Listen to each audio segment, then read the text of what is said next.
Shalom, shalom! Aking mga kapatid sa pananampalataya. Ito na naman po yung kapatid na si Roland na muling binibigang pagkakataon ng ating rabay. Ano po?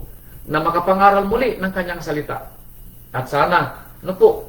Tayo po muli ay handa sa mga maririnig nating salita at aral. Naway magkaroon po tayo ng pusong laman na nakakaunawa at magbibigay sa atin ng kalakasan ng loob para gawin kung ano po yung tama na narinig nating aral mula sa ating rabay. Maging tayo po sana ay maging kadlungan ng tuwa at liwanag ng ating mga mahal sa buhay, lalo na kapag tayo po ay nasa gitna ng ating mga kabagabagan. Kaya kung kayo po ay nakahanda na ay lagi po nating sinasabi, ang maikling lapis ay mas mainam kaysa sa mahabang memorya. Now, ang aral po ng rabay ay may pamagat na know when to listen. Alamin daw natin kung kailan tayo makikinig.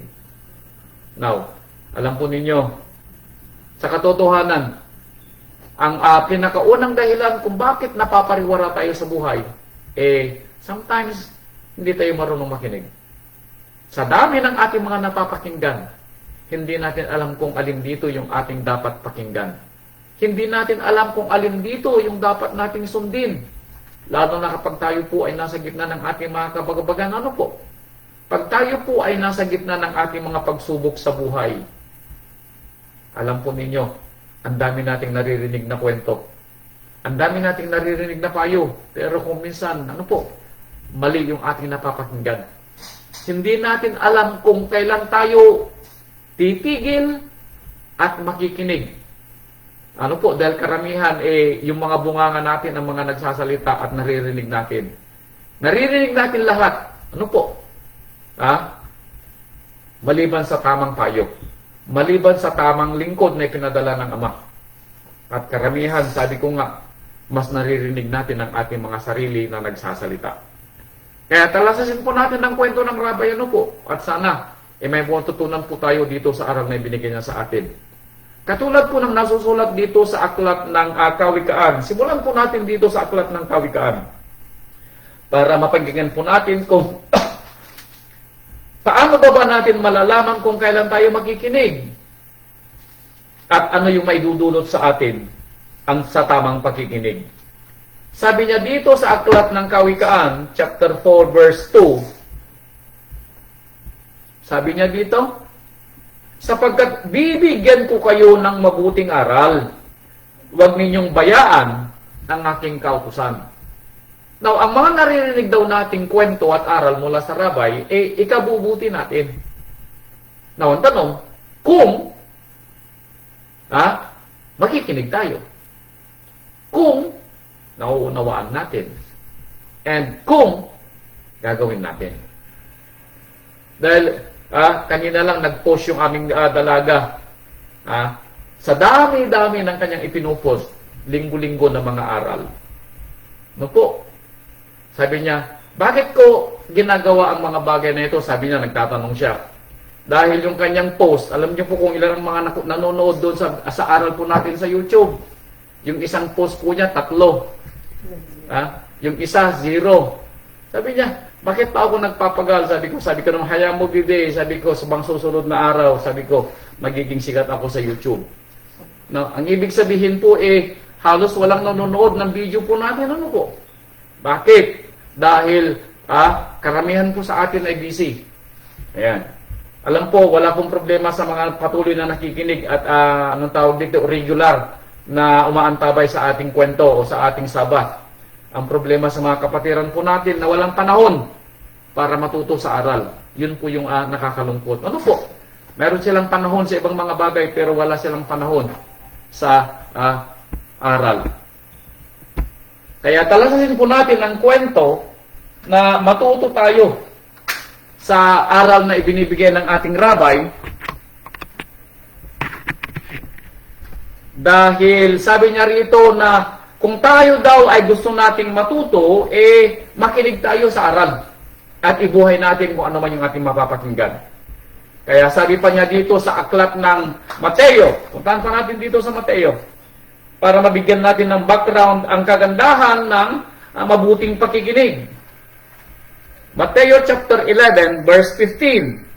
Ito yung panahon ng rabay nung siya nangangaral. Ano po? Sabi niya dito, 11:15, ang mga may pakinig upang ipakinig ay makinig. So kung kaya daw po ay may pakinig na ipakikinig, makinig daw po kayo. Ibig sabihin, itong dalawang tainga natin, buksan po natin, ano po? Hindi yung bunganga natin na mag-isa. Kaya nga dalawa yung tainga, kaysa doon sa bunganga na iisa. Meaning, mas marami sana yung pagkakataon na tayo po ay nakikinig para matuto sa lahat ng mga aral at sa mga payo na ipaparating sa atin ng ating Ama, lalong-lalo na sa gitna ng ating mga kabagabagan. Ano po? Dagdagan pa natin dito sa Aklat ng Mga Awit, chapter 78, verse 1. Aklat ng Mga Awit, chapter 78, verse 1. At pagkatapos nito ay sisimulan nating tunghayan ang mga kwento ng mga nauna sa atin na nasulat dito sa Biblia para tayo matuto kung paano natin mauunawaan kung kailan tayo makikinig. Now, ito po sabi niya sa chapter 78, verse 1 ng Aklat ng Mga Awit. Sabi niya, makinig kayo, o bayan ko, sa aking kautusan. Ikiling ninyo ang inyong mga pakinig sa mga salita ng aking bibig. Nung sabi niya, makinig kayo, o bayan. At tayo yun. Tayo ang pinili ng Ama na kanyang bayan. Tayo yung mga idinugtong sa tunay na olibo. Tayo yung mga pinili sa bawat lugar at mga bansa. Tayo ang mga pinili na makaunawa ng tama. Tayo ang binigyan ng pagkakataon para makilala natin ang ating Amang Yahweh at ang ating Rabbi Yeshua sa kanyang pagpapagal sa pulos. Kaya kung kayo po nakahanda na, ano po, tunghayan natin yung mga aral na ibibigay ng aral sa atin na sana ay may matutunan tayo. Unang kwento, dito po sa Aklat ng Mga Bilang. Aklat ng Bilang, chapter 22. Simulan natin ang kwento. Ano po? Ito ay tungkol doon sa lingkod ng rabay na nakakarinig ng salita ng ating Ama. At narinig niya yung salita ng Ama pero parang hindi po niya alam kung kailan po siya makikinig. Ano po? Dito po sa Aklat ng Bilang, chapter 22, ito ay kwento ng isang lingkod ng Ama noong unang panahon. Now, sabi niya rito, babasahin ko yung kwento para maunawaan natin. Dahil marami sa atin yung hindi pa nakakarinig sa kwento na ito. Si Balak at si Balaam. Ayan, ito yung kwento. At ang mga anak ni Israel ay naglakbay at humantong sa mga kapatagan ng Moab sa dapuroon ng Yarden na nasa tapat ng Jericho. At nakita ni Balak na anak ni Zippor ang lahat ng ginawa ng Israel sa mga Amoreo. So, noong panahon na yun, naging tanyag ang bayang Israel. Nung sila po ay naglalakbay patungo po sa lupang pangako. Ano po? At nabalitaan nila yung mga ginawang pagpapala ni Amang Yahweh sa kanila. At ito ay balitado sa buong lugar. At ito ay nabalitaan ni Balak na anak ni Zippor po, na siya ay taga Moab. At dahil dito ay natakot ang bayan. Bakit? Dahil sa takot nila na sila'y lusubin ng bayang Israel. So anong ginawa po ng bayan? May pinuntuhan po silang propeta nung panahon na iyon. Ano po? At ang propeta pong ito ay si Balaam ang pangalan. So sila po ay nagpadala ng tao para sunduin si Balaam. At itong sinabi niya dito sa verse 6. Parito ka ngayon, Balaam. Isinasamo ko sa iyo, sabi ni Balak, na sumpain mo sa akin ang bayang ito, sapagkat sila'y totoong makapangyarihan kaysa akin. Marahil ako'y mananaig na aming masasaktan sila at akin silang mapapalayas sa lupain, sapagkat kalastas ko na ang iyong pinagpapala ay mapalad at ang iyong sinusumpa ay mapapasama. At ang mga matatanda sa Moab at ang mga matanda sa Madyan ay nagsiparoon kay Balak na dala sa kanilang kamay ang mga gantimpala sa panguhula. At sila'y dumating kay Balaam at sinalita nila sa kanya ang mga salita ni Balak. So nagharap sila ng sinasabi nilang manguhula. Ano po? At may mga dala-dala sila mga regalo. Kumbaga, bayad doon sa panguhula na gagawin ni Balak. Ano po? Ha? O Balaam, should I say. Balaam yung manguhula, si Balak yung nagpapasabi. So, ito ang sabi naman ni Balak. At, sinabi ni Balaam, should I say. At kanyang sinabi sa kanila, dito kayo tumuloy ngayong gabi, at bibigyan ko kayo ng kasagutan kung ano ang sasalitain ni Yahweh Elohim. So, kilala ni Balaam, si Amang Yahweh, ano po? Bakit? Maaaring tanyag yung pangalan ni Amang Yahweh nung panahon na yun. Kilala na siya bilang Elohim ng bayang Israel.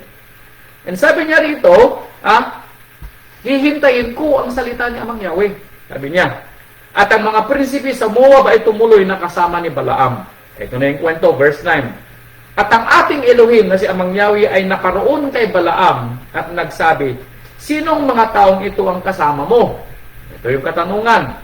At sinabi ni Balaam kay Amang Yahweh Elohim, si Balak na anak ni Zippor, hari sa Moab ay nagpasugo sa akin na sinasabi, narito ang bayan na lumabas sa Ehipto ay tumatakik sa ibabaw ng lupa. Ngayon parito ka upang sumpain mo sila. Marahil ako'y makakabaka sa kanila at sila aking mapapalayas. Anong gusto ni Balak na gawin? Na ipapagawa niya kay Balaam? Sumpain ng bayang Israel. Pero ito ang sabi ni Amang Yahweh kay Balaam. Verse 12. At sinabi ni Amang Yahweh Elohim kay Balaam, huwag kang paroroong kasama nila. Huwag mong susumpain ang bayan sapagkat sila'y pinagpapala. Now, ano pong sabi nung tinig? Huwag mong sumpain ang ipinapasumpa sa iyo. Bakit? Dahil pinagpala siya o pinagpala sila ni Amang Yahweh. Now, alam po ninyo kung tayo po ay lingkod ng Ama na pinili niya at narinig natin ang kanyang tinig, siguro po hindi na kailangang ulitin po. Dahil loud and clear yung tunog. Loud and clear yung salita. Alam nyo, pero kung minsan, kapag yung narinig natin ay hindi ito yung gusto natin. Alam po, lalo na kapag tayo ay may hinihiling, at yung kasagutang ibinigay sa atin ay hindi ayon doon sa kagustuhan natin, ano ba yung tendency na gagawin natin? Makikinig ba tayo doon sa narinig natin o uulitin natin na para bang hindi tama yung pagkakarinig natin? Na baka ang tendency na mali yung ating pandinig. Ano po? Now, hindi ba nangyayari doon sa buhay po natin? Na sometimes kapag may tinatanong tayo sa Ama o may gusto tayong gawin at hinihingi natin ng kasagutan at dumarating yung kasagutan sa atin, pero ang kasagutan na ibinigay sa atin ay hindi ayon sa gusto natin. Ano po? Sometimes nag-iiba yung kwento ng buhay natin. Bakit? Hindi natin alam kung kailan makikinig. Dahil yung narinig natin hindi ito yung gusto nating marinig. O kaya kapag tayo ay humingi ng payo doon sa gusto nating paghingan ng payo at yung binigay na payo sa atin ay hindi ito yung gusto nating payo. Ano po? May mga naging karanasan na ba tayo ng ganyan? Yes. Itataas ko ang aking mga kamay. Ano po? Siguro meron din kayo. Ano po? Na kung minsan hindi natin alam kung kailan tayo makikinig sa gusto nating payo. No? Yung hinihiling nating payo. Dahil nang sinabi ito kay Balaam, alam po ninyo, sinabi ito ni Balaam kay Balak, pero hindi ito nagustuhan ni Balak. At anong ginawa? Bumalik si Balak na mas marami pang dagdag na regalo. Mas marami pang dagdag na bayad. Ayon sa kwento. At anong ginawa naman ni Balak? Now, kung ikaw naman, kung ano naman ang ginawa ni Balaam, sabi ko nga, kung ikaw nalingkod ng Ama at nakakaunawa ng kanyang salita, hindi na kailang ulitin yung kwento. Ano po? Pero inulit ni Balaam, yung pagtatanong, alam na ni Balaam yung kasagutan ni Amang Yahweh. Now, yung sumunod na tanong, tinanong uli ni Balaam kay Amang Yahweh kung siya ay sasama para sumpain ang bayang kanyang sinasabing dapat sumpain. Ito ang sinabi niya rito. Verse 20. Sumunod, na pagtatanong ni Balaam. At ang Elohim ay naparoon kay Balaam ng kinagabihan at nagsabi, kung ang mga taong yan ay nagsiparito upang tawagin ka, anong gagawin niya? Ay bumangon ka. Bakit? Sumama ka sa kanila. Ngunit ang salita lamang na aking sasalitain sa iyo ay siya mong gagawin. Now, nung pangalawa, napapayag niya si Amang Yahweh na sumama siya. Now, alam niyo kung minsan, dahil hindi tayo marunong makinig, ano po? At yung gusto nating kwento, ang gusto nating mangyari sa buhay, iyon yung ating gustong pakinggan. At ito ang gustong pakinggan ni Balaam. Bakit? Nagsalita na sa mangyaw sa kanya na hindi Pero hindi ito ang gustong marinig ni Balaam. Kaya inulit na naman niya yung pagtatanong. Kaya on the second time, pumayag si Amang Yahweh. Pero talaga po bang pumayag si Amang Yahweh para gawin ang gusto ni Balaam? Ito po sabi niya dito sa verse 21. At si Balaam ay bumangon ng kinaumagahan at anong ginawa? Siniyahan ang kanyang asno at sumama sa mga prinsipi sa Moab. Pero nang ginawa ito ni Balaam, natuwa pa si Amang Yahweh. Alam nyo, ito yung sinasabi natin na sa kapipilit natin, sa kagustuhan natin. Po, and at the end of the day, sabi natin sa sarili natin, pag nangyari itong mga bagay na ito, sasabihin natin, pumayag si Amang Yahweh. Diba ganun tayo? Pero, sinumukan natin ng isa, dalawa, tatlo, nagpaparamdam na si Amang Yahweh kung minsan sa atin. Ano po? Pero parang wala tayong nararamdaman. Bakit hindi, sa gusto nating kwento, yung nararamdaman natin Kaya sa kapipilit natin, dumating yung punto na nangyari yung gusto mo. Kaya sinabi mo sa sarili mo, ay, payag na si Amang Yahweh. Tama? So gagawin mo na yung gusto mo. Ganito yung ginawa ni Balaam. So nang pumayag na si Amang Yahweh, anong ginawa ni Balaam? Ay, abay, gumising ng maaga, siniyahan yung asno. Aalis na siya papuntang Moab.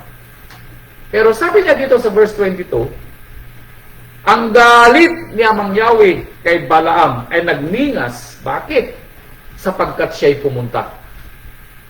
Now, bakit?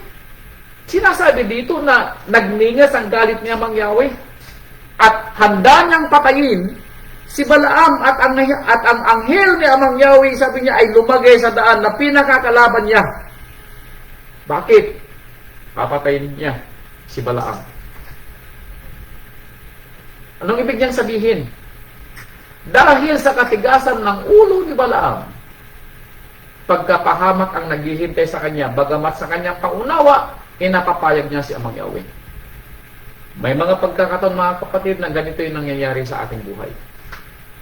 Sa kagustuhan natin na mangyari ang ating hinihingi, maski na nagpaparamdam na si Amang Yahweh sa atin, na hindi pwede yung gusto nating gawin. Bakit? Dahil ito'y nasa kapariwaraan natin. Pero sa kakapilit natin, feeling natin pumayag si Amang Yahweh. Bakit? Nangyari yung mga sinabi natin. Sabi natin, kagustuhan ni Amang Yahweh. Pero at the end of the day, hindi pala ito makakabuti sa atin. Tayo lamang yung gumagawa ng kwento na ito'y sa ikabubuti natin. Pero at the end of the day, kung titingnan natin yung kalakihan ng mga bagay na mawawala sa iyo kasi yung mapupunta sa iyo, ano po? Hindi mapapanuto yung ginawa mo. Hindi ka mapapabuti. Bakit? Lalo kang mapapasama. Ano po? Nangyayari ba yun sa buhay? Yes. Instead na tayo ay mapanuto, hindi. Lalo tayong nababaon doon sa ating mga suliranin sa buhay. Bakit? Kasi mali yung kwento na gusto nating mangyari pero ipinilit natin. Pinigilan na nga tayo ng amat pero ipinilit natin. Ano po? So, ang ginawa ng Amang Yahweh ay nakahanda siyang patayin. Gusto niyang patayin si Balaam dahil pumunta. Ano po? Pero tingnan niyo ang kwento. Habang si Balaam ay nakasakay sa kanyang asno, at yung anghel na nakaharang sa daan, napapatayin sana si Balaam, anong nangyari? Nakita nung asno yung anghel. At nang makita ng asno yung anghel, tumigil yung asno sa paglakad. Anong ginawa niya? Dahil hindi kilala ni Balaam. No po. Yung tinig na sinabing hindi ka dapat pumunta pero pumunta pa rin. Sa kanyang pangunahang pumayag si Amang Yahweh, abay pinagpapalo ni Balaam yung kanyang asno. At dumating yung punto na nagsalita yung asno na sinabi, hindi mo ba nakikita na may anghel na papatay sa iyo dyan sa harapan? Kung ipagpapatuloy ko aking paglakad, sabi nung asno, baka mamatay ka dahil ikaw ang gustong patayin ng anghel. Alam po ninyo, sabi nga maalala ba yung sinabi ni Propeta Jeremiah? Na inahalin tulad tayo sa mga hayop, na buti pa nga daw yung hayop, nakakaunawa, pero tayo mga tao ay hindi. Dito po sa aklat ni Jeremiah, puntahan natin, na ito yung kinumpara niya mangyari sa atin, Jeremiah chapter 8 verse 7, sa katigasan ng ating ulo, hindi natin alam kung kailan tayo makikinig sa kwento. Bakit? Masyado tayong busy. Ayan. Wala tayong alam sa kwento ng ating ama at ng ating rabay. Lahat pinapakinggan natin maliban sa kwento ng ating ama at ng ating rabay. May panahon tayo sa mga bagay na makasanlibutan pero wala tayong panahon na makinig man lamang ng aral. Alam nyo, ang reason kung bakit naka-live tayo at naka-YouTube para sa mga kapatiran natin na walang panahon. Pero parang talagang wala silang panahon. Ano po? Ha? Parang wala silang panahon. Jeremiah chapter 8 verse 7, itong sabi niya, nalalaman ng sigwena o stork sa himpapawid ang kanyang mga takdang kapanahunan. At ang bato-bato at ang langay-langayan at ang tagat ay nangagmamalas ng panahon ng pagdating ng mga yaon. Alam daw nila. Alam nila yung mga panahon na ibinigay sa kanila ng Amang Yahweh. Alam nila, marunong silang bumasa, marunong silang makinig. Ha? Kung panahon na nila o hindi pa. Pero sa atin, anong sabi ni Amang Yahweh? Ngunit hindi nalalaman ng aking bayan ang alituntunin ni Amang Yahweh. Yan ang mahirap. Hindi daw natin alam kung kailan tayo makikinig. Now, alam po ba ninyo na kinakausap tayo ni Amang Yahweh tuwing umaga? Ano po? Lalo na kapag tayo ay nasa gitna ng mga alanganin sa buhay. Siya yung maliit na tinig na magsasabi sa inyo para sa inyong kaligtasan, para sa ating kaligtasan. Isasama ko ang sarili ko, ang patuto ko sa inyo, kung maalala nyo, nung kami ay nahulog sa bangin, yung aming truck na nahulog nung umuwi kami dyan. Ano po, nung 2018 yata yun, no 2019. Pentecost. Kinaumagahan ng Pentecost ng 2019. Ako po ay inaantok at parang may bumulong sa akin na sinabi, malakas ang pagpapatakbo ninyo. Mabilis, malakas. Mabilis ang pagpapatakbo ninyo. Pakyat kami doon sa bundok. Sabi nung tinig, mabilis ang pagpapatakbo. Naalimpungatan ako. Sabi ko, Sabi ko, para na mabilis na naramdaman ko, sabi ko. Now, hindi ko alam kung sasabihin ko doon sa driver na magpahinang takbo or hayaan ko lang. Alam niyo kung alam niyo ginawa ko? Wala akong ginawa. Wala akong sinabi sa driver. Nagpatuloy lang siya. Hindi pala kabisado ng driver namin yung daan. Medyo mabilis ng takbo. Huli na nang makita niya na paliko pala yung kalsada. At nung kabigin niya manibela para lumiko sa kalsada, huli na po. Sa sobrang bilis ng takbo namin nahulog yung aming sakyan at umikot ng 3 beses, 2 kalahati, should I say. Umikot po siya ng 2 kalahati dahil tagilid po siya ng tumigil. No po. Pero salamat sa Ama, wala pong namatay sa amin. May mga nasugatan at mga nagkabukol-bukol pero wala pong namatay. Purihin ang ating Amang Yahweh. Pero kung nakinig lang sana ako doon sa tinig, di sana nangyari yung kwento na yun. No po. sometimes, hindi natin alam kung kailan tayo makikinig. Ano po? Kaya, ang aral ng rabay ay tuturuan tayo kung kailan tayo dapat makinig. Lalo na kapag tayo po'y nasa gitna ng ating mga kabagabagan. Kapag tayo ay humihingi ng mga payo, o kaya kapag tayo ay nasa alanganing mga pagkakataon, may mga maririnig tayo na parang bumubulong na boses. Papasok na lang sa kaisipan natin na hindi natin alam kung saan nagmula yung kaisipan na yaon. Sa ating pangunawa at karanasan, ganun nakikipag-usap siyang mangyawi sa atin. Marami na pong panahon pagkakataon na ganun ang nangyayari.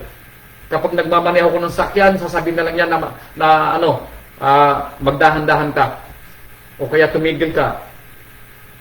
Tumingin ka sa kaliwa. O kaya tumingin ka sa kanan. Yan yung mga salitang pumapasok sa puso ko na hindi ko naman iniisip. Yung pala inilalayo ako sa panganib. Ano po?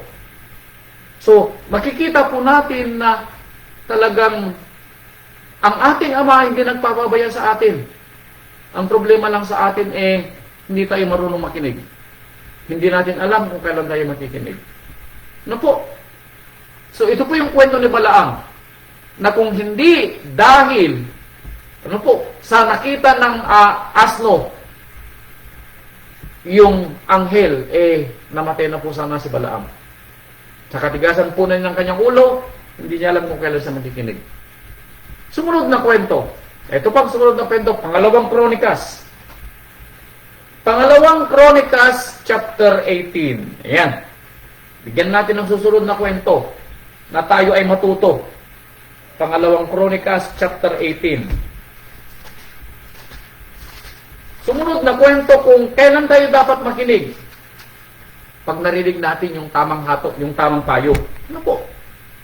Kung ito man ay pabulong na narinig natin o ibinigay na payo ng mga lingkod na ipinadala ng Ama sa atin. Dito sa Pangalawang Kronikas, chapter 18, ito yung kwento. Ito yung kwento ng dalawang hari. Ang hari ng Israel at ang hari ng Yehuda. Ito po dito sa simulan ko dito sa verse 9. Ang hari nga ng Israel na si Jehoshaphat, na hari sa Yehuda, ay nakaupo. Bawat isa sa kanya-kanyang luklukan na nakapanamit hari at sila ay nakaupo sa isang hayag na dako sa pasukan ng pintuang bayan ng Samaria. So, dumalaw po si Jehoshaphat kay Ahab, na hari ng Israel. Ano po? At habang sila ay nakaupo, may dumating na mga propeta. Verse 10, si Sidikaya na anak ni Senana ay gumawa ng mga sungay na bakal at kanyang sinabi, ganito ang sabi ni Amang Yahweh, sa pamamagitan ng mga ito ay iyong itutulak ang mga taga-Syria hanggang sa mga lipol sila. Now, ang kwento rito humihingi ng payo yung dalawang hari, kung lulusubin nila ang Assyria. So, ang sabi dito ni Zedekiah, lusubin nila. Bakit? Dahil ang sungay daw ni Amang Yahweh, ay mamamalagi sa kanila. 11. At ang lahat na propeta ay nanganghulang gayon na sinasabi, umahon ka sa Ramot Galaad at guminhawa ka. Bakit? Sapagkat ibibigay ni Amang Yahweh sa kamay ng hari. Yun ang gustong marinig ng haring si Ahab. Bakit?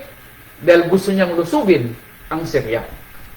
Now, alam niyo kapag gusto natin yung hatol o yung payo, parang sinasabi natin sa ating sarili, kinukonfirm yung gusto mong mangyari. Kinukonfirm. Maraming pagkakataon na ganyan. Na kapag yung gusto nating mangyari nakukonfirm, sinasabi natin sa ating sarili, baka ito na yung katuparan ng aking gustong mangyari. Pero sabi niya dito sa verse 12, ang sugo na yumaong tumawag kay Mikaya ay nagsalita sa kanya na sinasabi, narito ang mga salita ng mga propeta ay nagsasasay ng mabuti sa hari na magkakaisa. Isinasamo ko nga sa iyo nang yung salita ay maging gaya ng isa sa kanila at magsalita ka ng mabuti. So, yung mga propeta na nauna, sumang-ayon sila dun sa hari na si Ahab na gusto niyang lusubin ng Ramot Galaad. Pero itong inutusan para kunin si Mikaya, sinasabi niya na sana sumang-ayon ka sa sinasabi na ng mga naunang propeta. Ano po? Meaning sumang-ayon ka sa gustuhan ng hari. Itong sinasabi nung sumundo kay Mikaya. Pero alam natin dito sa panahon na ito, si Mikaya po ay tapat na lingkod. Kung ano po maririnig niya kay Amang Yahweh, siya po yung kanyang sasalitain. Ganito yung tapat na lingkod. Ano po? Pero sabi ni Mikaya, buhay si Amang Yahweh. Kung ano ang sabihin ng aking Ama at Elohim, yaon ang aking sasalitain. Kaya nang dumating si Mikaya doon sa harapan ni Haring Yehoshaphat at si Ahab, nagsalita siya. Nagtanong ang hari, magsisiyaon ba kami sa Ramot Galaad upang makipagbaka o uurong ako? Yun ang katanungan. At sinabi ni Mikaya, magsiyaon kayo at magsiginhawa nawa at sila'y magbigay sa inyong kamay. So yung una, sinabi ni Mikaya, gawin nyo ang gusto nyo. Ano po? Pero itong idinagdag, verse 15. Sinabi ng hari sa kanya, makailang ipasusumpa ko sa iyo na ikaw ay huwag magsasalita ng anuman sa hindi katotohanan sa pangalan ni Amang Yahweh. Sabi niya, hindi kaya magsabi ka ng totoo. Huwag yung kagustuhan ng haring sabihin mo kundi kung anong narinig mo kay Amang Yahweh. Na itong sabi ni Mikaya, aking nakita ang buong Israel ay nangangalat sa mga bundok, na gaya ng mga tupa na walang pastol. At sinabi ni Amang Yahweh, ang mga ito'y walang hari. Umuwing payapa ang bawat lalaki sa kanyang bayan. Anong sabi ni Mikaya? Huwag kayong pumunta. Mamamatay ang hari. Dahil mawawalan ng pastol ang bayang Israel. Yun pong sinabi ni Mikaya. Pero alam nyo, kapag tayo ay humihingi ng payo, at yung payo na narinig natin, bagamat ito ay galing kay Amang Yahweh at makakabuti sa atin, sa pangunawa ng Ama, pero dahil ito hindi natin gustong payo, isinasantabi natin at mas gusto nating dinggin yung mga payo na sang-ayon sa gustuhan natin. Nangyayari ba yan? Yes. Para bang kapag may gusto kayong gawin, alam nyo kung saan tayo humihingi ng payo, yung mga nakakaunawa sa atin na para bang sang-ayon din sa kagustuhan natin. Doon tayo humihingi ng payo. Pero more often than not, sila po ay maling payo. Bakit? Sasang-ayunan kung anong gusto mo. Dahil alam nila ang gusto mo eh. Pero kung gusto mo makarinig ng tunay na payo mula sa Ama, magtanong ka doon sa mga pinili ng Ama na magbibigay sa iyo ng payo. Hindi yung sarili mong pangunawa ang gagamitin mo para ikaw ay sang-ayunan at yung maririnig mong payong sang-ayon sa iyo ang gagawin mo. Okay, kapatid ko, maling paghingi ng payo, maling pagkikinig. Anong ginawa ng hari? Sinabi ng haring si Ahab, at sinabi ng hari sa Israel kay Yehoshaphat, di ba isinaysay ko sa iyo na siya hindi manghuhula ng mabuti tungkol sa akin kundi kasamaan ni si? Una pa lang, ayaw ni Ahab na magsalita si Mikaya. Bakit? Dahil sinasabi ni Ahab na kontrayan sa akin, kaya hindi yan magsasalita ng pabor sa akin. Pero nakalimutan ni Ahab na ito'y hindi galing kay Mikaya. Bakit? Nagpipilit ba ni Mikaya ang salitang ibibigay ng mangyari sa kanya? Hindi. Pero ito yung pangunawa ni Haring Ahab. Bakit? Dahil hindi niya gusto yung narinig niya kay Mikaya. So, anong ginawa ni Ahab? Again, sometimes hindi natin alam kung kailan tayo makikinig. Itong nangyari kay Ahab. At sinabi ni Mikaya, kaya't dinggin ninyo ang salita ni Amang Yahweh. Aking nakita si Amang Yahweh na nakaupo sa kanyang luklukan at ang buong mukbo ng langit na nakatayo sa kanyang kanan at sa kanyang kaliwa. At sinabi ni Amang Yahweh, sinong dadaya kay Ahab na hari sa Israel upang siya umahon at mabuwal sa Ramot Galaad? Ang isa nagsalita na nagsabi ang ayon sa kanitong paraan, ang iba ay nagsabi ayon sa kanyang paraan. At lumabas ang isang espiritu at tumayo sa harap niya, Amang Yahweh, nagsabi, aking dadayain siya. At sinabi ni Amang Yahweh sa kanya sa ano? Sa kanya sinabi, ako'y lalabas at ako'y magiging mandarayang espiritu sa bibig ng lahat ng mga propeta. At kanyang sinabi, iyong dadayain siya at mananaig ka rin. Lumabas ka at gawin mong gayon. Anong sabi ni Amang Yahweh?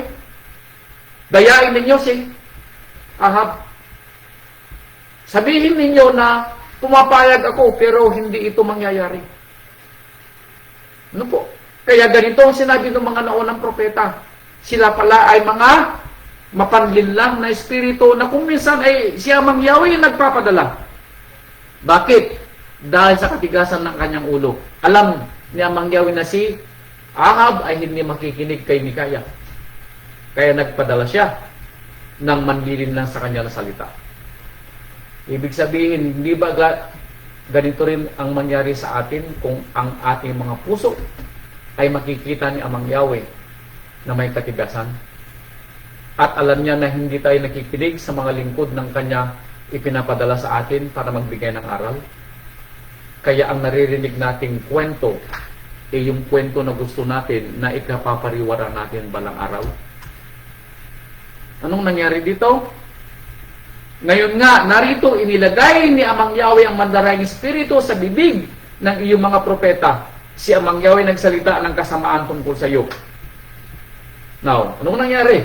Ito, 23. Nang magkagayon ay lumapit si Zedekiah na anak ni Sinana at sinampal si Mikaya at nagsabi, saan nagdaan ang espiritu ni Amang Yahweh na mula sa akin upang magsalita sa iyo? At sinabi ni Mikaya, narito iyong makikita sa araw na yaon, pagka ikaw ay papasok sa pinakaloob na silid upang magpubli. At sinabi ng hari sa Israel, dalhin ninyo si Mikaya at ibalik ninyo siya kay Amon na tagapamahala ng bayan at kay Jehoas na ari na anak ng hari. At sabihin ninyo, ganito ang sabi ng hari, ilagay ang taong ito sa bilangguan at pakanin siya ng kinapay at ng tubig ng kadalamhatian hanggang sa ako'y bumalik na payapa. Anong sabi ni Haring Ahab? Ahab, ikulong ninyo si Mikaya. Bakit? Hindi siya nagsalita ng aking gusto. Sinungaling siya. Dahil hindi ito galing kay Amang Yahweh, sabi ni Ahab. So meaning mas pinaburan ni Ahab yung mga naunang propeta na hindi alam ni Ahab ay mga mandarayang espiritu na ipinadala ni Amang Yahweh sa kanila. Kaya anong sabi niya? Ikulong mo si Mikaya. Pagdating ko na buhay, sabi niya, saka pa lang siya pakakawalan. Ano po? Kung buhay siyang darating. Sinabi ni Mikaya, kung ikaw ay bumalik sa anumang paraan na payapa, si Amang Yahweh ay hindi nagsalita sa pamamagitan ko. At kanyang sinabi, dinggin ninyong mga bayan ninyong lahat. Sa gayon ng hari sa Israel at si Josaphat na hari sa Yehuda ay nagsiyaon sa Ramot Galaad. Anong nangyari?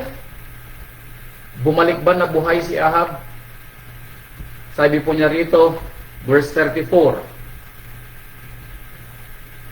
At ang pagbabaka ay lumala ng araw na yaon. Gayon may ang hari ng Israel ay nanatili sa kanyang karwahe laban sa mga taga-Syria hanggang sa kinahapunan at sa may paglubog ng araw ay namatay siya.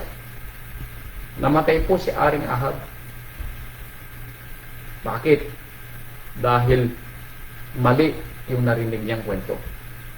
O mali yung pinili niyang kwento na gusto niyang marinig. Mali yung kanyang pakikinig. Hindi niya alam kung alin sa nagbigay ng 2 payo ang susundin niya. Hindi niya alam kung alin doon ang tunay na salita ni Amang Yahweh. Alam po ninyo, ito yung nakakatakot sa atin. Dahil hindi natin malaman kung alin sa mga naririnig nating mga payo ang galing kay Amang Yahweh. Now, paano natin maunawaan kung ito'y galing kay Amang Yahweh?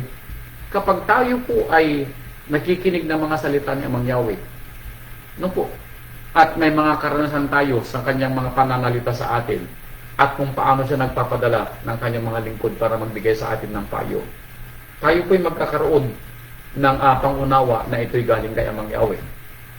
At ito'y hindi galing sa sarili lang natin o sa ating mga kasamahan. Matuto po tayong makinig sa tunay na kwento. Matuto tayong makinig sa tunay na payo. Alamin natin kung kailan tayo makikinig. Ano po?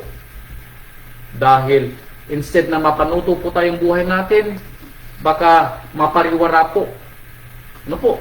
Dahil hindi natin alam kung ito ay tinig nga ni Amang Yahweh.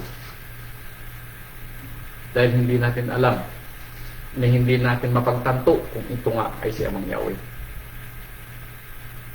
Mga kapatid ko, ito yung mga nangyayari sa atin, karamihan. Kaya tayo napapadiwara sa buhay. Yung mga ipinapadala ni Amang Yahweh sa atin, na mga magbibigay ng payo, isinasanta din natin. Bakit? Dahil hindi sila sang-ayon sa gusto natin mangyari. Kaya mas pinipili natin yung ibang mga naririnig nating payo na siya nating sinusundan at ginagawa. And at the end of the day, ito ay makakasira sa atin. Ano po? Ito pa sabi dito sa aklat ni Jeremiah. Jeremiah chapter 42. Nung panahon ni Jeremiah, kasama din si Jeremiah sa mga nagreklamo kay Amang Yahweh, na ipinadala si Jeremiah ni Amang Yahweh para mangaral sa bayang Israel. Pero nakinig ba ang bayang Israel? Hindi po. Dumating yung punto na hinuli si Jeremiah, pinahirapan, ikinulong, inilagay sa balon at kung ano pang paghihirap ang ginawa nila kay Jeremiah. Ano po? Ito yung isang excerpt ng ginawa at mga salita kay Jeremiah. Jeremiah chapter 42 verse 2. Now, sabi niya rito, at nagsabi kay Jeremiah na propeta, isinasamo namin sa iyo, no po, natanggapin ang aming pamanhik sa harap mo at idalangin mo kami kay Amang Yahweh mong Ama sa makatwid bagay ang lahat ng nalabing ito, sapagkat kaming naiwan ay kakaunti sa karamihan, gaya ng namasdan ng iyong mga mata, upang maipakita sa amin ni Amang Yahweh mong Ama ang daan na aming marapat na lakaran at ang bagay na marapat naming gawin. Nang magkagay sinabi ni Jeremiah na propeta sa kanila, aking narinig kayo, narito, aking idadalangin kayo kay Amang Yahweh ninyong Ama, ayon sa inyong mga salita. At mangyayari na anumang bagay na isasagot ni Amang Yahweh sa inyo ay aking ipahayag sa inyo. Hindi ako maglilihim sa inyo. Nang magkagay sinabi nila kay Jeremiah, si Amang Yahweh ay maging tunay at tapat na saksi sa gitna natin.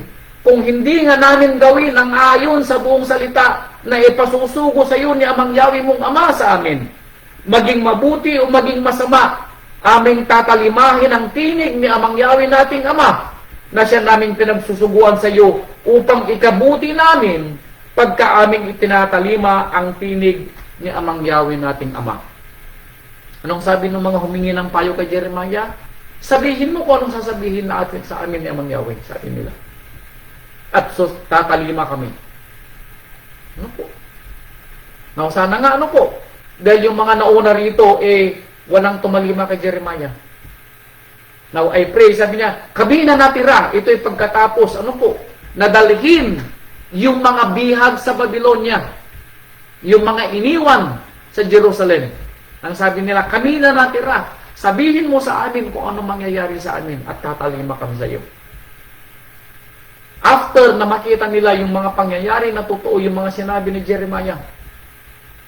Now, sa kalabang ba tayo matututo kapag may nakita na tayo sa mga pangyayari sa buhay natin?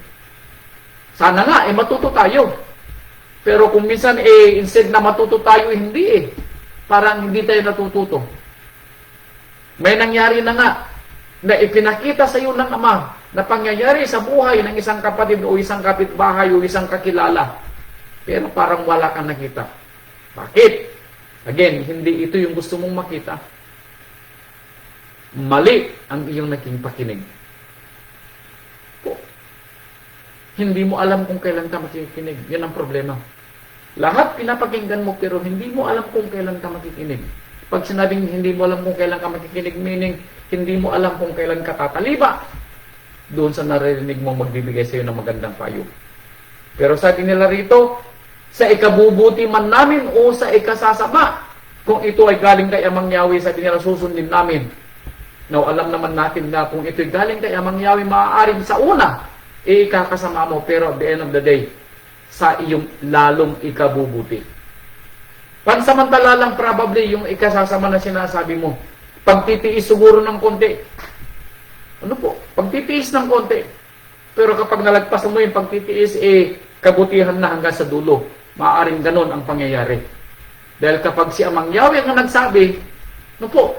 Ito po ay sa ating ikabubuti dahil alam natin ang kwento, Father knows best. At ganon si Amang Yahweh sa atin. Ano po? So tandaan natin ang kwento. Alam po natin sana kung kailan tayo makikinig. Ano po? Sumunod na kwento.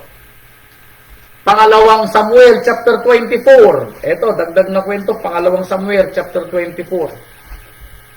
Pangalawang Samuel chapter 24. Now, ang kwento rito ay, tama kayo kung kilala nyo ang nasa sulat ng chapter 24. Si Haring David. Ayan, chapter 24. Chapter 24, verse 1. At ang galit ni Amang Yahweh ay nag-alab uli laban sa Israel at kanyang ikinilos si David laban sa kanila na sinabi, ikaw ay yumaon at bilangin mo ang bayang Israel.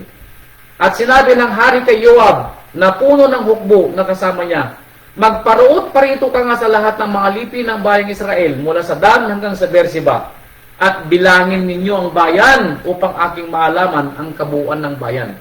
Anong sabi? Si David ay nagpabilang o nagpasensus. Nagpasensus si David. Pero nakalimutan yata ni David ang kautusan sa pagsesensus. Na kapag ikaw ay magpapasensus, magbabayad ng kaukulang buwis yung mga taong bibilangin. At ito'y ilalagay sa kayamanan ng tipan. Yun ang kautusan niya Amang Yahweh pag magbibilang ka sa sensus. Silang mga mabibilang mo ay magbabayad ng katampatang bayad sa kanilang buhay ayon sa kautusan ni Amang Yahweh dito sa mga sa aklat ng Torah. Nakalimutan yata ito ni David. Kaya nagpabilang siya, inutusan si Joab na bilangin ng bayang Israel. Pero alam po natin na kapag tayo po ay gagawa ng masama, dahil mahal po tayo ng Amang Yahweh, magpapadala po siya ng magpapasabi sa atin na mali ang ating gagawin. O kaya may maririnig tayong tinig na mali ang gagawin natin. Sa kwentong ito, may sinabi si Joab, verse 3. At sinabi ni Joab sa hari, ngayon dagdagan ni Amang Yahweh mong ama ang bayan, sa gaano man karami sila, nang makaisang daan pa, at makita ng mga mata ng ating mahal na hari. Ngunit bakit nalulugod ang aking mahal na hari sa bagay na ito? Mahal na hari, gaano man sila karami, sabi niya, bayan mo pa rin. Bakit mo bibilangin sila? For what reason? Sabi ni Joab. Now, kung tayo ay nakakaunawa sa salita ni Amang Yahweh, alam natin, sana ano po, na yun na yung tamang pagkakataon para makinig tayo. At itigil natin yung ating gagawin. Dahil ito'y makakasama sa atin. Kung hindi man makakasama sa atin, makakasama sa ating pamilya. Pero narinig ba ni David yung sinabi ni Joab? Verse 4, gayunmay ang salita ng hari ay nanaig laban kay Joab at laban sa mga puno ng hukbo. Hindi lang pala kay Joab, kundi lahat sa mga puno ng hukbo na sinabi, mahal na hari, lingkod mo pa rin sila gaano pa man sila karami. Pero sabi ni David, bilangin niyo sila. Kaya, nanaig ang sinabi ng hari. Now, nagsilabas sila sa kaharapan ng hari upang bilangin ang bayan sa buong Israel. Now, ang tanong, nakabuti ba kay David ang kanyang pagbibilang? Ayon sa kwento rito, hindi. Itong sabi niya dito, para malaman natin na hindi nakabuti kay David. Verse 13. Sa gayon ay pumaroon si Gad na inutusan ni Amang Yahweh kay David at nagsasay sa kanya nung nagsabi, darating ba sa iyo ang 7 taon na kagutom sa iyong lupain Tatakas ka bang 3 buwan sa harap ng iyong mga kaaway, samantalang hinahabol ka nila, o magkakaroon ka ng 3 araw na salot sa iyong lupain? Ngayon, muniin mo at dilid-dilihin mo kung ano ang kasagutan ng aking ibabalik doon sa nagsugo sa akin. Now, dahil sa ginawa ni David, may kaparusahan sa kanyang ginawang kasalanan. Hindi sa sambahay ni David, kundi sa buong Israel. At ayon sa kwento, napagtanto ni David na mali siya. Napagtanto ni David na mali siya. Kaya ang sabi niya, tayo ay mapunta sa mapagpala at maawaing iluhin. Kaya pinili niya yung 3 araw na salot. Ayon sa kwento, nagsisimula pa lamang yung anghel, 7,000 na yung namatay sa salot. At nang makita ni David na patuloy ang pagpatay ng anghel, pumagit na siya, sabi niya, ako na lang ang patayin mo, o ang aking sambahayan. Walang kasalanan ng bayang ito. Doon napagtanto ni David yung kanyang kasalanan. Ano po? Hindi siya yung nagsuffer, kundi ang kanyang nasasakupang bayan. May mga pagkakataon na hindi tayo magsasuffer sa mali nating desisyon. Yung ating mga kasambahay, yung ating mga anak, yung ating mga apo, maaari, hindi tayo. Ano po? At ito'y nakakatakot na magsuffer yung ating mga mahal sa buhay dahil sa mali nating desisyon. Padre forbid. Ano po? Ang problema kasi, hindi tayo marunong makinig sa tinig ng Ama na nagsasalita sa atin. Ano po? Nagpadala siya ng mga lingkod para sansalain tayo sa ating mga maling gagawin, pero parang wala tayong narinig na kwento. Bakit? Dahil hindi natin gusto yung kanilang payo. Alam niyo, kapag tayo ay nakaisip na gagawin at buo na yung desisyon natin, parang walang makapagpapabago sa atin. Dahil ang feeling natin, mas tama yung ating gagawin kaysa doon sa magbibigay sa atin ng payo na mali. More often than not, ganun ang nangyayari sa buhay natin. Kaya instead na mapanuto tayo, napapalungi. Ano po? Napapalungi tayo. Dahil hindi natin dininig yung tinig na maaaring ito yung galing kay Amang Yahweh, pero pinakinggan mo yung isa. At the end of the day, ang nakikita mo, alam nyo, ang nakikita lang natin kasi, yung nasa harapan natin. Hindi natin alam yung magiging ending. Alam nyo, ang panalangin ko palagi sa aking mga anak, sa aking mga desisyon, Amang Yahweh, sabi ko, kung ito'y makakasama sa mga anak ko, okay, makakasama sa amin, huwag mong gagawin. At the end of the day, sabi ko, kung makakasama ito sa amin, huwag mong gagawin. Bagamat kami ay maaaring maging maayos sa pansamantala, pero kung makakasama sa amin at the end of the day at mailalayo kami sa pananampalataya, sabi ko, huwag mong gagawin sa amin. Yun ang lagi kong sinasabi kapag kami po ay magdedesisyon mag-asawa. Ang lagi kong sinasabi, kung mapapariwara at mapapalayo ang aming pananampalataya, huwag mong gagawin. Bakit? At the end of the day, ang mahalaga ay yung pananampalataya natin. Narinig ko kanina yan sa elder ng Negros Assembly. 82 years old.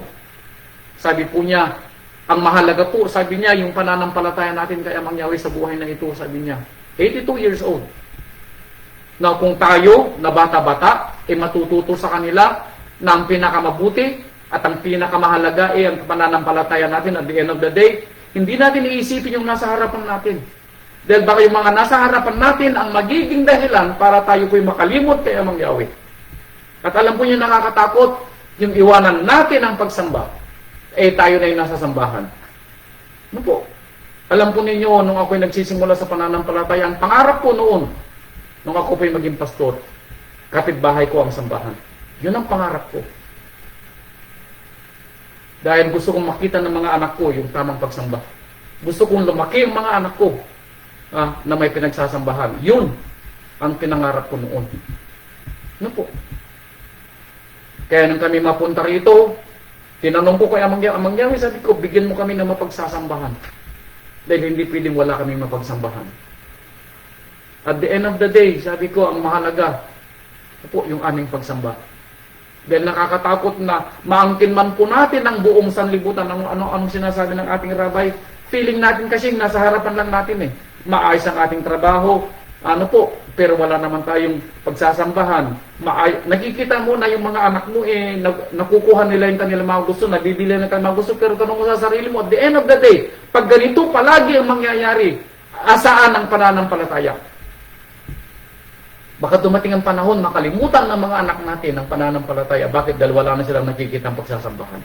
Iba, tandaan niyo palaging sasabihin ko mga kapatid na nasa malayo, iba ang may pinagsasambahan kaysa yung mga nakikinig lang. Sasabihin ko sa inyo, bilang magulang, nasubukan namin na makinig lang. Nasubukan namin na kami-kami lang ang nagsasamba sa aming bahay. Pero iba, pag may mga bata, kailangan nilang makita ang sambahan, kailangan nilang makita ang kapwa nila bata, kailangan nilang sila ay mismong nasa loob ng sambahan at makita nila yung pagsamba kay Amang Yahweh. Yun ay iba. Bilang sa karanasan ko mga kapatid ko, iba. Kaya kayo po ay magbunos dili sa gagawin ninyo.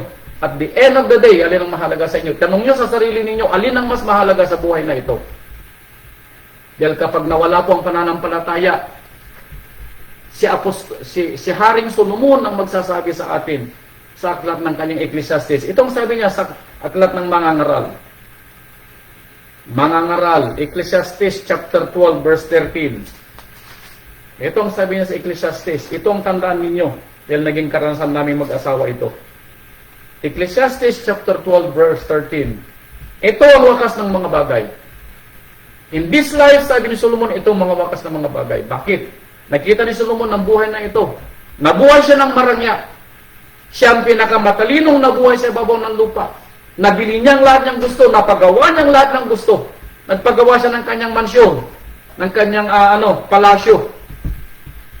Wala tayong masasabi kay Solomon kung buhay ng sanlibutan, ginawa ni Solomon. Namuhay siya ng may asawang 1,000. Pero sabi ni Solomon, at the end of the day, sabi niya, itong wakas ng mga bagay. Lahat ay narinig. Now, ang tanong, nakikinig ka kaya sa oras na ito?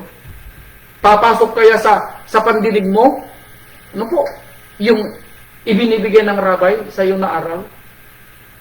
Tandaan mo, ang lahat ng mga bagay dito sa lupa ay maglalaho at mapapalitan. Pero ang pananampalataya mananatili at ito magiging dahilan kung ikaw ay magmamana ng buhay na walang hanggan o hindi. Tanong ko sa iyo mga kapatid, alin ang mas mahalaga sa iyo? At ano ang ipapamana mo sa iyong mga mahal sa buhay?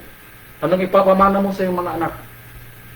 Ipapamana mo ba natin sa ating mga anak na tayo ay may magandang bahay? Ipapamana ba natin sa ating mga anak na sila nakapag-aral ng maayos? O ipapamana natin sa ating mga anak na ang sambahan ni Amang Yahweh kapitbahay mo at makikita kanya na nagsasamba araw-araw? Pipilitin mo, maaari na pag ikaw ay nasa malayo, sasamba ka, makikinig ka sa aral. Pero kapatid ko, ang bata habang lumalaki, napakahirap baguhin ang kanilang mga nakikita. Dahil ilalaki nila yan pagdating ng araw. And at the end of the day, at the end of the day, tandaan mo yung kwento dito sa aklat ng Ecclesiastes. Ecclesiastes 12, Kawikaan. Proverbs 22. Turuan mo ang bata hanggat bata pa. Train a child on the way he should go. Para maski siya'y matanda na hindi niya makakalimutan. Pero kung ilalayo mo ang bata sa kanyang batang gulang sa pagsamba, ay kapatid ko, sayang. Kaya kayo na may mga anak, pilitin ninyo sa sarili ninyo, dalhin ang mga anak ninyo, dalhin ang mga apo ninyo sa sambahan. Kailangan nilang makita. Kailangan nilang malaman na doon sasambahin si Amang Yahweh. Doon bibigyan ng karangalan ng ating Amang Yahweh, ng ating Rabbi Yeshua. Para makita nila mga kapatiran. Sabi dito ni Haring Solomon, ito ang wakas ng mga bagay, lahat ay narinig. Ikaw ay matapot sa Elohim.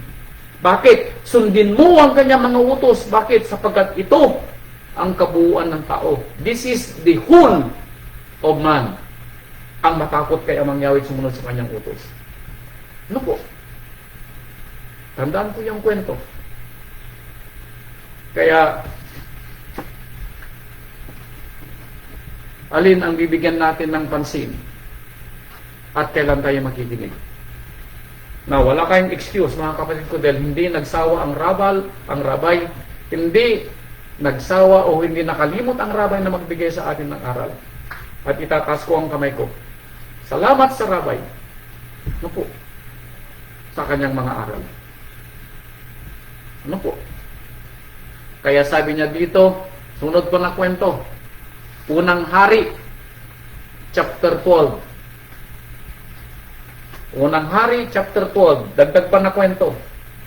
Isa rin ito. Sa humingi ng payo pero hindi niya alam kung kailan siya titigil sa paghingi ng payo, kung kailan siya makikinig. Unang Hari, chapter 12, verse 6.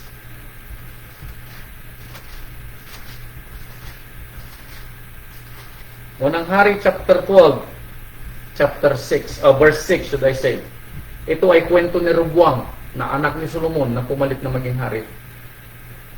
Nang humingi siya ng payo, itong ginawa ni Roboam, verse 6.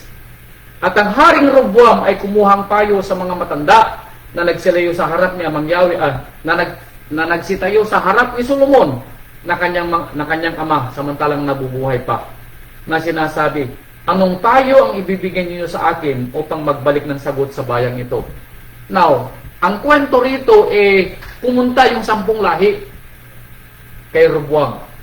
At sinabi nila kay Roboam, Haring Roboam, sabi nila, nung panahon ng ating Haring Solomon na iyong ama, mataas ang pataw na buwis. Dahil nakita namin na maraming ipinagawa ang iyong amang si Solomon.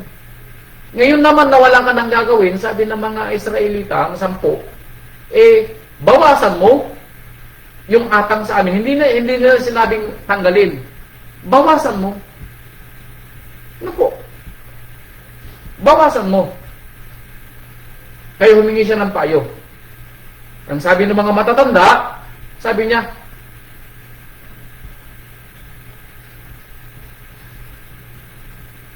dito sa verse 7, kung ikaw ay magiging lingkod sa bayang ito sa araw na ito, at maglilingkod ka sa kanila, at sasagot sa kanila, at magsasalita ng mabuting mga salita sa kanila, ay iyong ang magiging lingkod sila magpakailanman. Gawin mo mga sinasabi nila dahil ito ay makatwiran. Yun ang sabi ng mga matatanda. Tama sila. Wala ka nang gagawin. Bawasan mo ang kanilang buwis. Yun ang payo ng mga matatanda. Pero si Roboam din ay hindi marunong makinig. Ano po? Hindi niya alam kung kailan siya makikinig. Dahil instead na mahustong na sana siya sa kanyang naparinggan, hindi. Kumuha pa siya ng dagdag na payo. And this time, ang kinuha niyang payo ay mula sa kanyang mga kasinggulang na kabataan. Bakit? Ayaw ni Roboam yung narinig niyang payo sa mga matatanda. Sabi ko nga sa inyo, kapag hindi natin gusto yung maririnig nating payo, ang tendency sasabihin natin na hindi ito yung payo na gusto ko. Maghahanap ka ng payo na kakampi sa iyo. Yun ang ginagawa natin. Hindi sasabihin natin sa ating sarili, anong tawag na doon? Sasabihin natin sa ating sarili, ayan na, sabi niya, tama. Dahil kapareho siya ng aking iniisip na gagawin. Confirmation. Yan ang sinasabi natin. Pero, more often than not, tayo lamang po nagsasabi ng confirmation natin. Tayo lamang po. Bakit? Dahil ang gusto nating payo, yung gusto nating marinig. Dahil ayaw ni Roboam yung payo na narinig niya, humingi siya ng payo doon sa mga mas bata. At anong sabi ng mga mas bata? Sabihin mo sa bayang pumunta sa iyo na kung mabigat, kung pinabigat ng iyong ama ang atang sa kanila, sabi niya, sabihin mo na ang iyong kalingkingan ay mas makapal kaysa sa balakang ng iyong ama. Ibig sabihin, dagdagan mo pa nga yung kanilang atang para malaman nila na ikaw ay mas mahigpit kaysa kay tatay mong Solomon. Ito ang payo na gustong marinig ni Roboam. At alin ang sinunod niyang payo? Yung payo ng kanyang mga kasinggulang na kabataan. Now, pag sinabing kasinggulang na kabataan, hindi naman sila kabataan dahil 42 years na si Roboam nang maghari dito. Ibig sabihin matatanda na rin sila pero sila ay katulad niya na walang experience sa paghahari. Samantalang yung mga naunang nagbigay ng payo mga matatanda na at panahon pa ng kanyang amang si Solomon mga advisor na sila. Pero hindi sila tinitingnan ni Roboam. Maling payo. Bakit? Dahil ayaw natin yung kanilang payo. Ganon din ang nangyayari sa ating buhay. Ayaw natin yung payo na narinig natin, kaya inayawan natin at naghanap tayo ng payo para i-confirm yung gusto natin. Ano po? Maghahanap tayo ng kakampi sa payo natin. Yun ay taal sa atin bilang tao. Maghahanap tayo ng sasang-ayon sa plano natin para sabihin natin confirmation. Ano po? Pero anong sabi niya dito sa akyat ni Job? Job chapter 12 verse 12. Mga kapatid ko, ang dahilan kung bakit napariwara tayo sa buhay, sa mga naging karanasan natin, hindi natin alam kung kailan tayo nakinig. Maling pagkikinig, maling tayo. Ano po? Anong sabi dito sa Job chapter 12 verse 12? Nasa mga matanda ang karunungan at sa kagulangan ang unawa. Kapag hihingi daw tayo ng payo, humingi tayo ng payo doon sa mga matagal na sa pananampalataya at marami ng mga karanasan sa buhay. At tignan mo, na walang kinikilingan yung magpapayo sa iyo. Yung bang walang relationship sa iyo. Yung bang iisipin mo yung neutral. Yung parang kasi ang tendency kapag ikaw ay magdedesisyon sa buhay, dapat yung neutral sa kalagayan mo para maging patas yung kanyang payo. Walang kinikilingan. Dahil may tendency na baka kumikiling sa kabila yung payo sa iyo. Ano po? Ang kunin yung payo yung mga pastor po natin, yung mga deacon po natin, yung mga nanay natin sa assembly, yung mga elders natin na neutral. Na hindi alam yung magkabilang panig ng ng side mo sa relatives para hindi maging bias yung payo. Ano po? At ito ay dapat may karanasan na sa buhay, meaning matanda na o mayroon ng edad, at at the same, higit sa lahat, matagal na sa pananampalataya. Nasa Ama ang karunungan at kakayahan, Kanya ang payo at pagkaunawa. Bakit? Sila yung mga matagal nang nakakarinig ng salita ng Ama. Marami silang mga alam sa mga salita ng Ama na naibibigay nilang payo. At the same time, marami silang mga karanasan sa buhay. Ano po? Ito pa, dagdag. Unang Tesalonica, chapter 5, verse 12. Unang Tesalonica, chapter 5, verse 12. Unang Tesalonica, chapter 5, verse 12. Ito pa, dagdag. Datapwat ipinamamanhik namin sa inyo, mga kapatid, na inyong kilalanin ang mga nangagpapagal sa inyo at nangamumuno sa inyo sa rabay at nangagpaalala sa inyo. No, sabi niya, kilalanin mo daw kung sino ang dapat mong hingan ng payo. Yung mga nagpapagal sa inyo. Yung kanyang adhikain, ikaw ay hindi mapariwara. Yung kanyang adhikain, yung kanyang kagustuhan sa iyo, ikaw ay mapanuto at maging maayos ang buhay mo. Hindi lang sa buhay mo, kundi sa buong pamilya mo. Magkaroon ka daw ng ganoon na paghihingan ng payo. Yung walang kinikilingan. At ang iniisip niya, yung kabutihan mo. Yun ang isipin natin na pagkukuhanan ng payo. At bilang kapatid niyo sa pananampalataya, ito yung kapusuan ng ating mga pastor. Ito yung kapusuan ng ating mga elders sa assembly.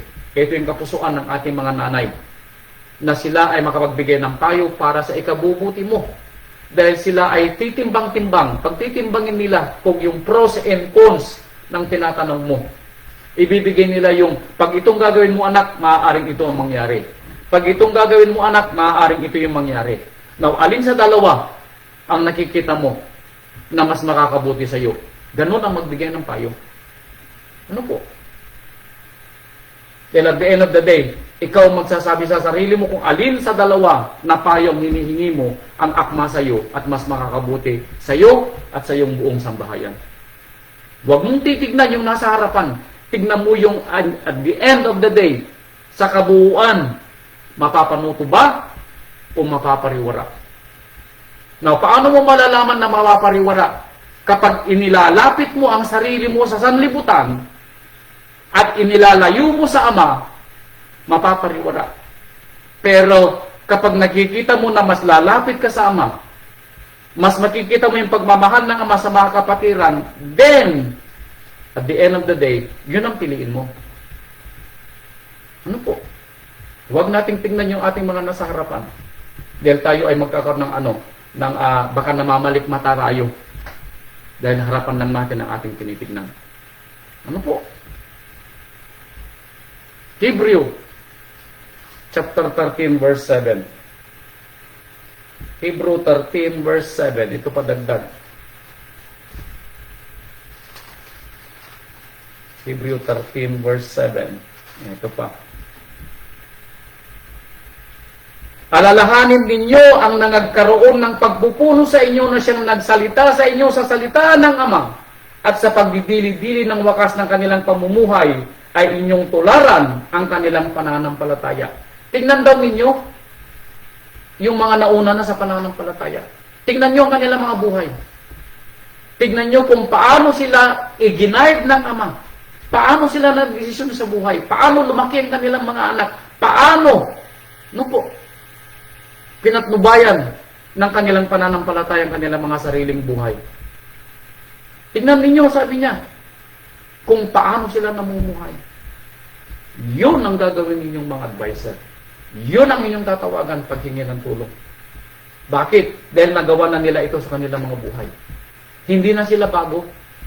Kaya magiging maganda ang payo na may bibigay sa inyo, and at the end of the day, ikaw ang matikinig ng tamang payo. Alamin mo kung paano ka makakakilala ng tamang payo. Tignan mo yung mga nagbibigay sa iyo ng payo. Hindi ka pwedeng humingi doon sa kakilala mo sa trabaho dahil pareho kayo ng gusto. O kaya naging kaibigan mo sa trabaho, abay kapatid ko, baka hindi tama ang may bibigay na desisyon sa iyo. Baka makasanlibutan ang magiging payo niya sa iyo. Baka ang nakikita lang niya yung nasa harapan mo na ikabubuti mo, at the end of the day, mapapariwata ka pala. Parang yung kwento nila ng kapatid na Romano. Yung buhay nila sa Michigan, maayos sila. May trabaho yung kanyang asawa. May trabaho si Romano. Madaling kumita ng pera sa Michigan, ayon sa kanilang kwento. Pag nagtagal sila sa Michigan, baka madali silang umasenso. Pero nang titignan naman nila ang kanilang spiritual na buhay, napapalayo sila kay Amang Yahweh. Bakit? Wala silang sambahan. Yung kanilang mga anak hindi nakakakita ng tamang pagsamba. At yung kanilang silang dalawa na mag-asawa, nawawalan ng panahon para bigyan ng aral at payo ang kanilang mga anak. At the end of the day, pag ganito magpapatuloy sa buhay nila, maaaring yayaman sila sa sanlibutan. Pero mawawalan naman sila sa spiritual na pamumuhay na malapit kay Amang Yahweh. That's why at the end of the day, humingi sila ng payo. Saan sila humingi ng payo? Doon sa mga lingkod ng Ama na binigay sa kanila na paghihingan ng payo. And then, tingnan po natin ang buhay nila ngayon. Sila nagpapatutuo na naririnig ninyo. Mas nararamdaman nilang pagmamahal ni Amang Yahweh. Bakit? Dahil andito sila sa mayroon silang kapilya na mapupuntahan. At nakikita nila na mas maayos ang kanilang magiging buhay, bagamat medyo paminsan-minsan salat sa mga pangangailangang material, pero hindi naman sila nagkukulang. Ang importante, hindi ka nagkukulang, walang nagkakasakit, maayos ang inyong pamilya, may makakain na 3 beses ang araw, meron kang mapagkukuha ng ikabubuhay, at higit sa lahat may kapilya. Yun ang simpleng buhay. Nakita ko ang buhay dito sa Amerika for almost 17 years. Iba pa rin yung simpleng buhay, mga kapatid ko. Iba pa rin ang simpleng buhay. Dahil sa dami ng gusto mong mangyari, marami din ang stress sa buhay. Pag gusto mong maraming mga gusto mong mangyari sa buhay, marami din ang stress. Kaya, simply is best. Ano po? Kaya tingnan ninyo kung sino yung mga magbibigay sa inyo ng payo. Kayo ang mamimili ng inyong magiging tagapayo. Ano po? Verse 17, ibababa ko dito sa verse 17. Sabi niya, magsitalima kayo sa mga namiminuno sa inyo. Dinggin ninyo kapag humingi kayo ng payo. Dinggin ninyo kung ito ikabubuti ninyo. Bagamat hindi ito sang-ayon sa gusto nyong mangyari, dinggin ninyo. Ano po? Dinggin ninyo. At sa aral na nangangaral sa inyo, yung pinapangaral ko sa inyo na aral, Hindi galing sa akin, galing sa rabay. Makinig kayo sa aral na ibinibigay ng rabay sa atin. Makinig kayo sa mga namiminuno sa inyo. Pasakop kayo sa kanila. Pasakop kayo sa aral. Huwag sa akin personal. Pasakop kayo sa aral.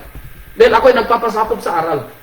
Ano po? Huwag kayong magpasakop sa akin na personal. Magpasakop tayo sa aral ng Ama na ibinibigay sa atin. Ano po? Yun ang ating magiging payo.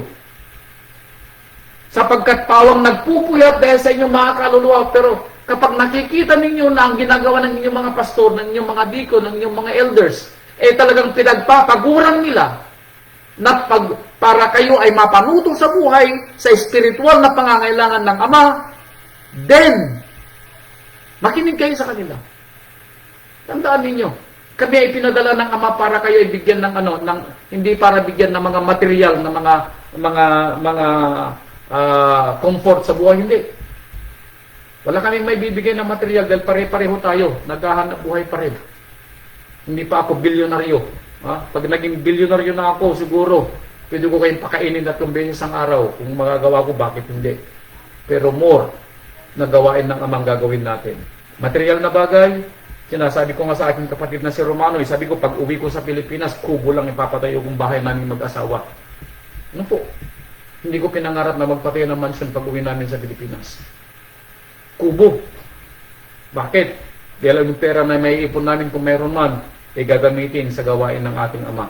Yun ang aking pangako sa ating sarili at sa ating asawa. Ano po?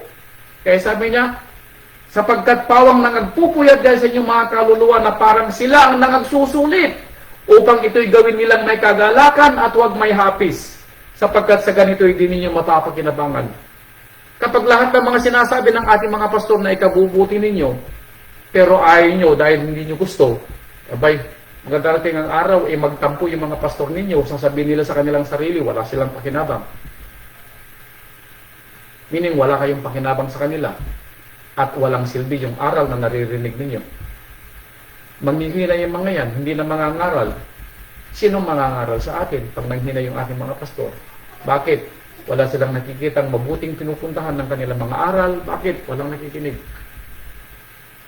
Yan ang ginagawa lang natin sa ating sarili, pinapakinggan natin ang ating sarili, at hindi yung kanilang mga payo na nagmumula sa Biblia. Sayang. Ano po? Kaya mga kapatid ko, alam nyo, ganito yung panahon ni Apostol. Sabi dito sa sulat ni Apostol Saulo, Galatians chapter 4 verse 1. Galatians chapter 4 verse 1. Wag nyo sanang darating ang araw na ganito rin ang sabihin ko, ganito rin sabihin ng mga pastor natin. Chapter 4 verse 11. Sabi na dito sa Galatia 4:11, ako'y natatakot tungkol sa inyo. Totoo po yan. Natatakot po ako na sa mga naririnig niyong aral, walang nakikinig. Natatakot ako. Bakit? Baka sa anumang paraan ay nagpagal ako sa inyo ng walang kabuluhan. Para kay? Ano po? Na nagpapagal tayo pero walang nakikinig. Walang natututo. Walang lumalakas ang pananampalataya. Walang tumitibay ang pananampalataya. Sayang ang mga aral. Sayang ang pagpapagod. Ano po? And then maalala natin yung sinabi ng rabay nung panahon na siya nangangaral. Ito sabi niya sa Mateo 13. Mateo 13 verse 14. Nangangaral ang rabay nung panahon niya. Pero may nakikinig ba? Pa isa-isa. Pero karamihan, narinig sa kaliwa, lumabas sa kanan. Narinig sa kanan, lumabas sa kaliwa. Bakit? Hindi nila alam kung kailan sila makikinig. Meaning, hindi nila alam kung alin doon yung makakabuti sa kanila. Kaya sabi ng ating rabay dito, huling talata na natin, Mateo 13 verse 14. Sabi niya dito, natupad sa kanilang hula ni Isaias na sinasabi, sa pakikinig ay inyong naririnig, pero sa anumang paraan hindi nyo mapag-uunawa. Naririnig ninyo, sabi niya, pero hindi nyo nauunawaan. Sa pagtingin ay inyong makikita, pero sa anumang paraan hindi nyo mamamalas. Mga kapatid ko, sayang. Katulad ng sinabi ng ating Amang Yahweh sa pagtulat ni Jeremiah Ako ay gumigising tuwing umaga at ipinapadala ko aking mga lingkod para mangaral sa inyo, pero walang nakinig. Hindi nakalimot ang rabay na magbigay ng aral. Alam niyo po kung kailan ko ginawang aral na to? Kanina lamang po, mga alas 11, alas 12. Now, alam niyo kung minsan ang aral ng rabay binibigay niya ng advance.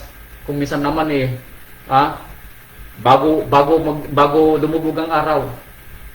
Tinanong ko lang kanina dahil naging busy din ako sa gawain ko sa school. Tinanong ko lang kanina kung anong aral ko ngayon. Itong binigay niyang aral. And we pray na may matutunan po tayo. We pray na may matutunan po tayo. Dahil hindi po nagkulang ang gabay sa pagbibigay sa atin ng aral. Hallelujah. Mga kapatid ko, ito po ang aral ng ating rabay. At ang ating panalangin bilang inyong kapatid sa pananampalataya, tayo po ay matuto. Matuto po tayong alamin kung kailan tayo makikinig sa tunay na aral. Sa tunay na payo. At sana may matutunan po tayo sa buhay para po sa ating ikabubuti at ikatututo. Ano po? Salamat po sa inyong lahat. Shalom po at mabuhay ang ating Amang Yahweh. Mabuhay ang ating Rabay, Yeshua HaMashiach. Hallelujah. Salamat po at magandang gabi po. Magandang tanghali po sa inyong lahat muli. Hallelujah.